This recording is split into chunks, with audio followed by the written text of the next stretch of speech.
So these daffodils are the Denell Shaws, or however you pronounce those.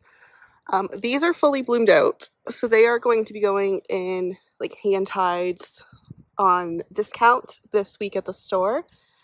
I can't even with these specialty daffodils. Like, they're so unbelievably beautiful. Like, come on. Good job, nature.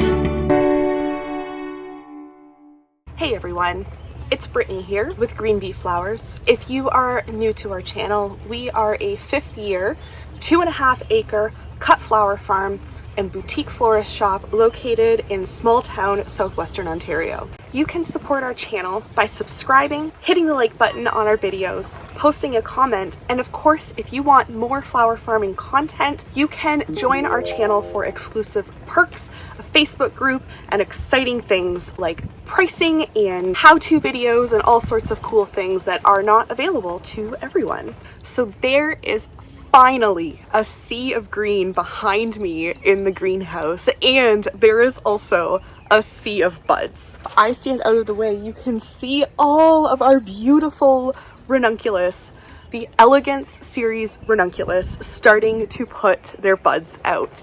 This week it looks like we are going to have white and salmon ranunculus blooming, and our clone series are not far behind. And then behind me on this side of the greenhouse, we are swimming in a sea of anemone blooms. And what's really exciting about the anemones is they're finally putting on stem length that is long enough for me to give to the florists. So this is the first week we are going to have mixed anemone bunches ready to go for our florist friends, and it feels so good to be exactly on schedule for where I wanted to be for this time of year. Last year in May, we had a heat wave that came through, and it really decimated a lot of our very early spring crops. And so this year, with the help of this wonderful hoop house that we purchased secondhand back in 2020 or 2021, that is now finally up, right? That's been a few years in the process. We are starting to see the hard work that we've put into this pay off, and we are not missing one of the major flower holidays of the entire year, which is Mother's Day. I am so excited to have ranunculus and anemones and tulips and daffodils, muscari and hyacinth stored away in the cooler, ready and waiting for our Mother's Day bouquets. So we are in the marathon now. We have lots of beautiful blooms coming on, and I'm so excited.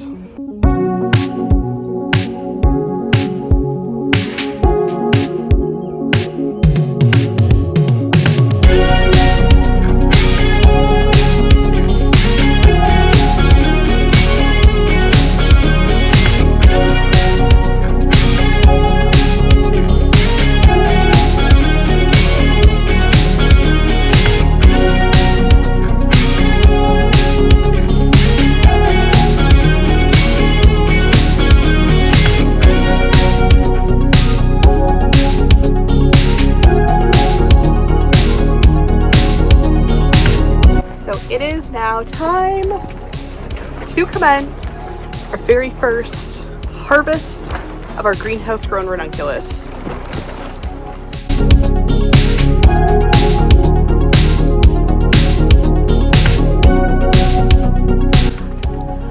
These are so beautiful.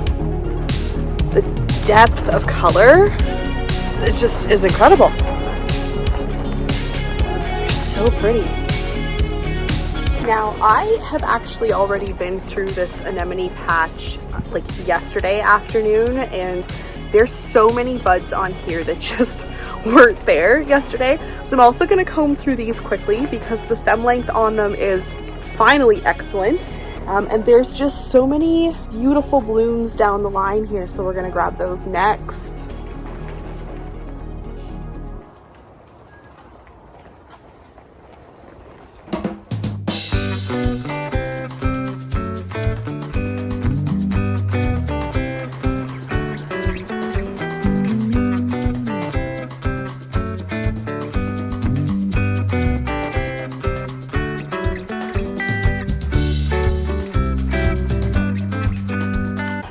talk a minute too about anemones, right? Ranunculus like to be kind of at that marshmallowy stage where they're, you know, squishy before you harvest them.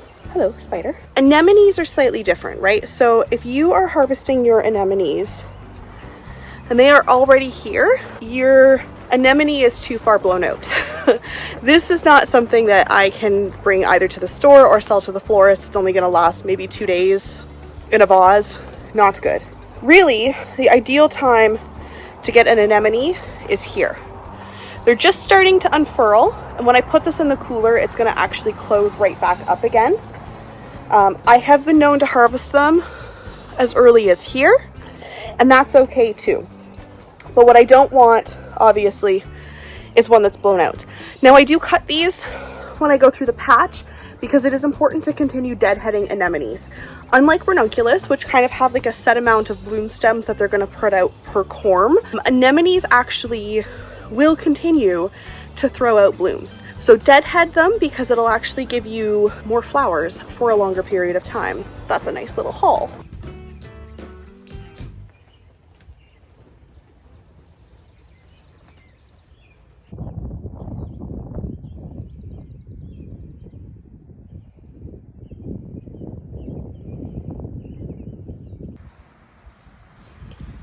I can still pick these, which is awesome. Now by some miracle, the muscari I can still pick, which is what I'm doing now. So my florist friend is going to be so excited that I'm going to have muscari for her. These are going to go right into the cooler. We're going to get them hydrated up, and then she'll get a delivery of these early next week. They won't have a super duper long base life, but the tops of them are still like really tight. So she should be able to get like hopefully at least a week on these. But they smell so good.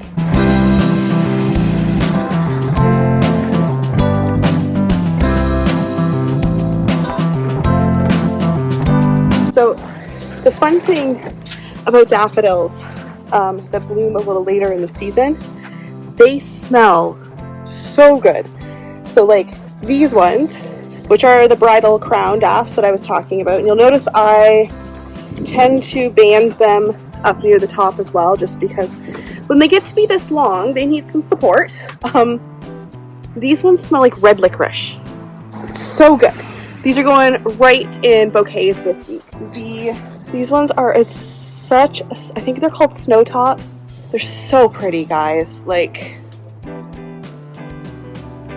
and I'm so impressed. Like, stem length on these, amazing. And then these ones are the Delnachas. These ones don't really smell. These ones smell fresh, almost like downy dryer sheets. So that's a new experience. And like the blooms on these are huge. Look at how big these are. Like they're so tall. I love them though. Look at how pretty. Also, nobody really tells you about the amount of elastic bands that you use. We use the number 33s from Staples, which I find best for most of our like hardier crops. I will sometimes purchase the size smaller for some of the daintier stuff when that starts to come off, like Snapdragons. I find those big elastics don't always work well. Even when we get the Snapdragons from the wholesaler, they're typically, they use like a fabric tie instead. Whew, I think we're gonna get some weather later. It's getting windy again here at the farm. So I finished picking and we're popping over to fill up the water totes. The farm is just back over there, and I am just taking the path and headed up to the barns there, and going over there because my water bottle's in the truck and it got warm and I'm thirsty. I thought we'd pop over this way because going forward, I'm hoping, we had this discussion with the homeowners, they've heated greenhouses, okay? And I cannot stress enough about the fact that they have so much infrastructure here that is not being used.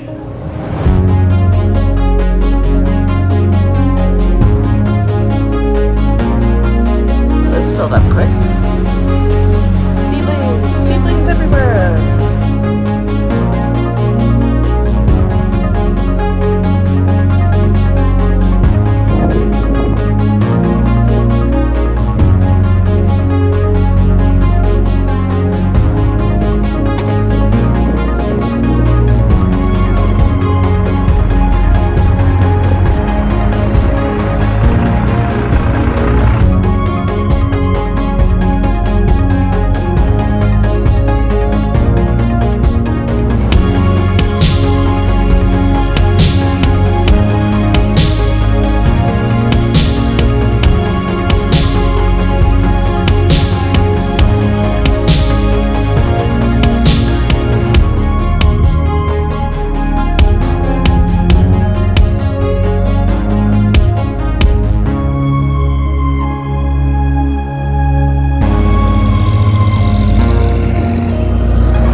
The beds a little thinner next year, less wide.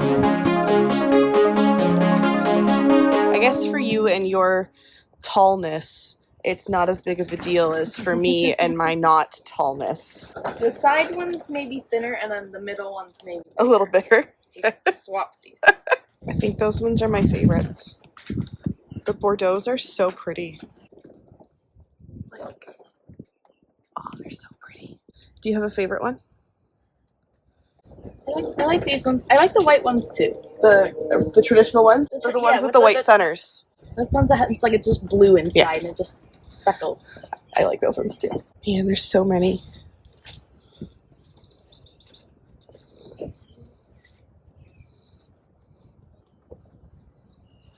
They do. Look, they match your shirt. So they're wearing tie-dye. Everything matches my shirt.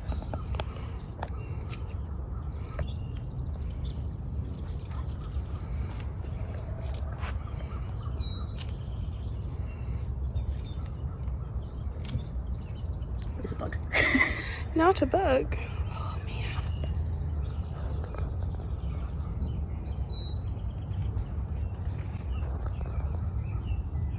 So Caitlin has been starting to plant out Potomac Snapdragons, which we are now past the point of a really hard frost here. We're probably likely still to get a light frost, but Snapdragons can tolerate that.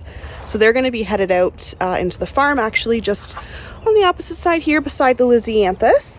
And today I'm going to be working on weeding out the hoop house Snapdragons.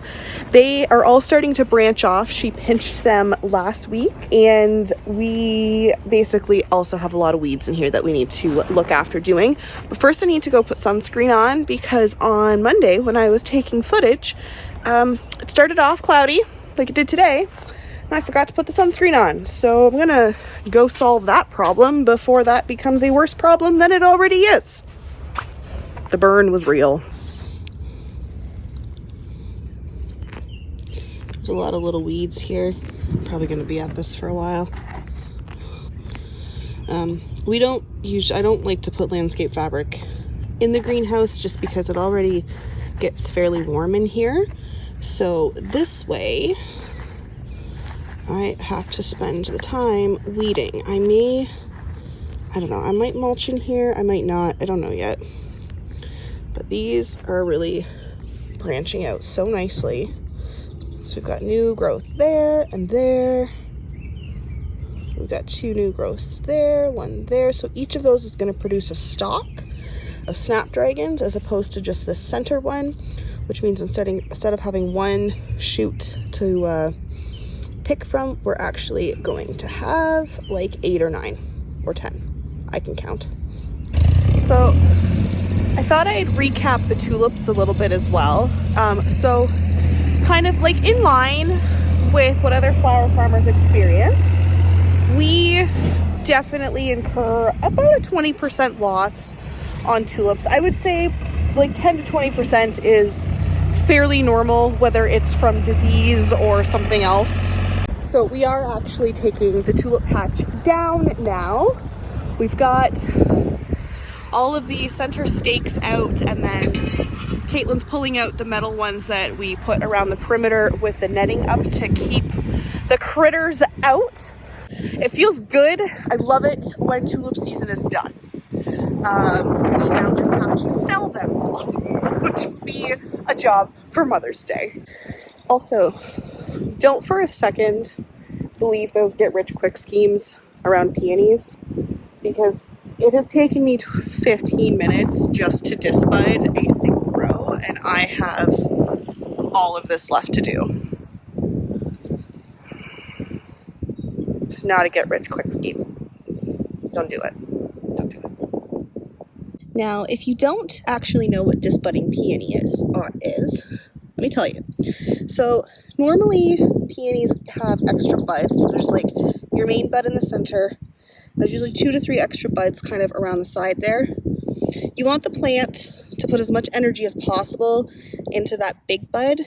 So normally what we'll do is we'll go through and pull those little buds out, leaving only the one. And you'll have to do this a couple times throughout the spring, because it'll grow from those 2 top ones, and then sometimes they'll put them out right below as well. But basically you want the plant to put all its energy into the big flower and none of its energy into those tiny offshoot buds. So that's why we do that. Here's a better example. You can see the outside foliage here got mad because it got hit with a frost, but one there, off it comes. The second one is right there, off it comes. That leaves you with the one big bud there. So one of our favorite contracts that we do here every single spring is for a copper company in the city next to us, and they do a huge employee appreciation event, and they get their centerpieces from us every year because we did wedding work for one of their employees. And so it's really awesome because they look beautiful, and Caitlin's been doing a great job with designing, but I want to show you them because they're stunning. So a sea of centerpieces, beautiful white Playa Blanca roses. We actually grow the copper image tulip just for this customer. A beautiful salmon ranunculus really pulls out some of the orange details, especially with these orange carnations here. Our bridal crown. So a lot of this is grown at the farm. All of our tulips, and it's just so beautiful. There's a little girl getting a picture taken in the front of the store the one day because I gave her flowers. Oh, I love and she that stood one. There and was like, for 10 minutes. It was so cute. And then the mom's like, but you gotta smile. You gotta remember to smile. Flower up too. I have so many childhood photos where I'm going. Now these vessels are super cool because they look like they have copper specks on them, and I kind of love that.